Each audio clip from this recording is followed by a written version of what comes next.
Deandra, stop, because I'm going to put someone else on the thing then. Because she's scrolling it. What are you scrolling for? I haven't said one word yet. I can't hear you. Just let's do this, guys, please. Thank you, everyone, for staying. Stand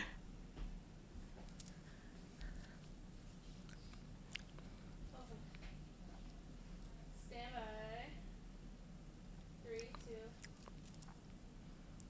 My name is Sierra Sangetti-Daniels, and I want to talk about social diction.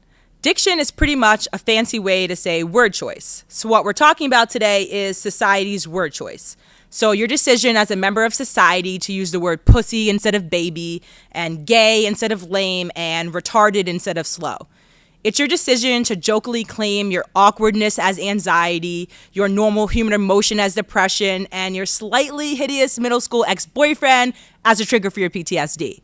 I guess I missed the meaning when we as a society decided it was okay to misuse the English language, because aside from offensive, selfish, and oblivious, that's exactly what this is, an incorrect use of diction. But because I'm not an English teacher, and who am I to tell you what the correct use of the English language is, I'll take it a bit further. Social diction is a choice you make when in a public space you verbally compare your protruding food belly to being pregnant, a pimple to a herpes outbreak, and your long day as suicide worthy. I say this is important because let's just pretend.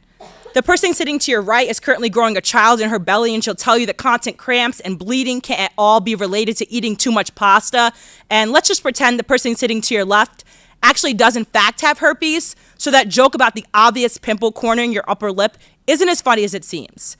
And finally, let's pretend the person sitting behind you is dealing with a dad who just won't stop touching her, and suicide is the only way she sees out. Let's pretend for a second that everyone's life isn't full of sunflowers and beer cans. Let's just pretend that the people surrounding us are struggling and sensitive and scared. Let's pretend that words aren't just something that spill out of our mouths with no attachment and no power accompanying them. Finally, let's pretend that our words actually mean something in some way to someone somewhere.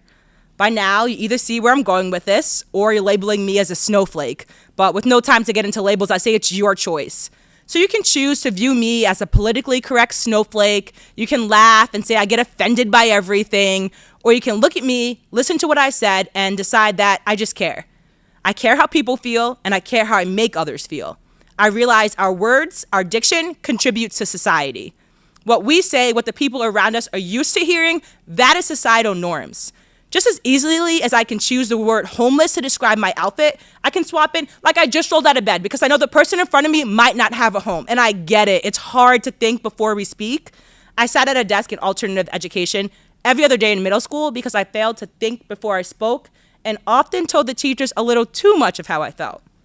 So I'm not an angel.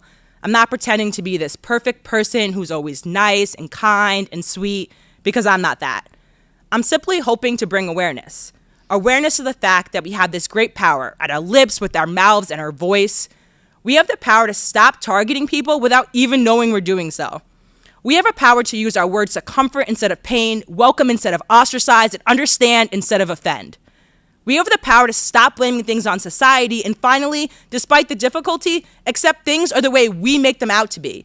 We control what shirts are trendy, what songs play on the radio, and what words are considered slang. We control these things because we are in fact society, and what society says goes. So today I ask you to think about the power you have. Think about the power everyone in this room has, simply by opening their mouth and choosing what comes out. In my 23 short years here, I've realized your diction, your word choice is a constant contribution to society, and I honestly really want other people to realize it too. I saw this image on Instagram, and it was a naked body covered in words. There was black ink shelling the entire body, and the caption read, "If the words we spoke showed on our body, would you be more careful of what you say?" Now, my mind is undoubtedly a wandering one, so not much sticks around, but this quote, it did. I thought, wow, maybe what this quote means is we as a society have allowed our words to be disconnected from us. By ethnographically observing our culture, I realized, shit, we may have a problem. It seems as soon as we let those words roll off our tongues, out of our mouths, into the ears of someone else, they no longer matter. It's like your verbal words, unlike your social media posts, can't be traced back to you. They can't be shared, they can't be liked, they can't be posted to our body.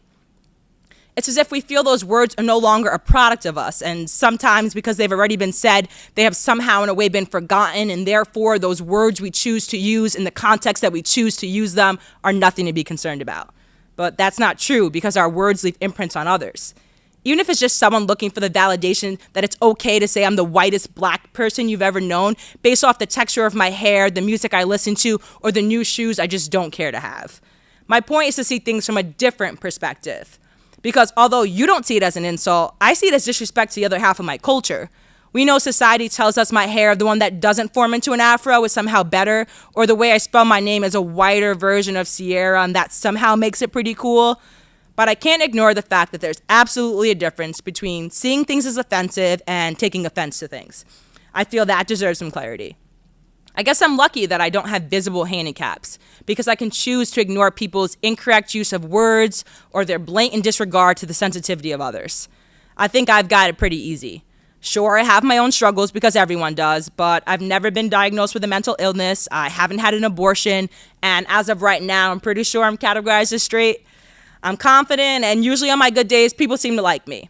It's not often that I'm listening to my fellow members of society insult me directly.